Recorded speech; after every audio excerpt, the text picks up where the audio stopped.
dagaal wadooyinka la isku farasaaray ayaa xilligan aynu barnaamijkan diyaarinayno ka socda caasimadda Kiev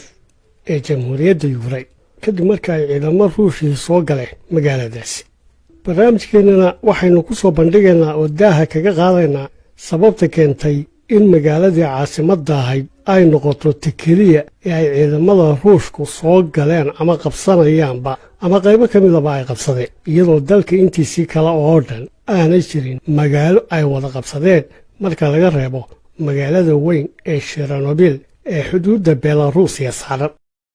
dhacdadan aynu ka hadlaynaa waa dagaal dhanka wadooyinka oo ka socda magaalada Kiev, waxaana dhacday in kooxo Ukrainiyaana oo ama ciidanka ka goostay amaba qowmiyad ahaan ka soo jeeda Ruushka degan Ukraine ay hub iyo ciidan la soo galeen caasimadda Ukraine, dabeetana ay qaybo ka mid ah qabsadeen. ciidamada Ukraine ayaa halkaa kula dagaalamay dagaal adag oo ka dhacay kabacdi waxaa la sheegay in kooxda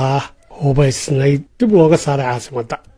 waxaase jira in ciidan weynihii Ruushka laftiisi ee ka soo baxay dhanka Belarusiya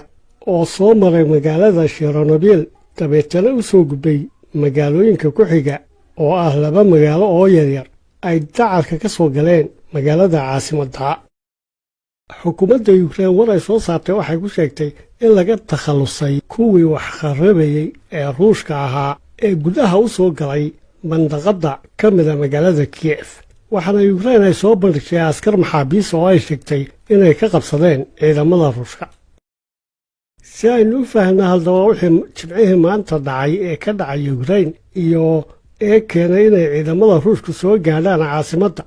ayaa waxay ku bilaabatay iyadoo weerar ka yimid dhanka Jamhuuriyadda Belarusiya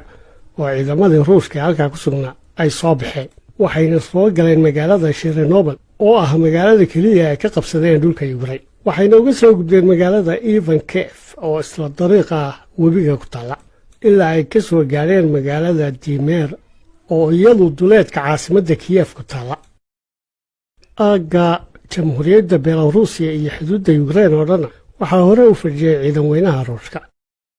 markay ciidamada Ruushku joogaan magaalada Dimer 45 kilomitir oo keliya ayaa uga hadhay inay soo gaadhaan qalbiga magaalada caasimadda ee jamhuuriyaddaasi. waxaana jira in maayarka magaalada Kiev war uu soo saaray isla fiidnimadan caawa uu ku sheegay in ciidamada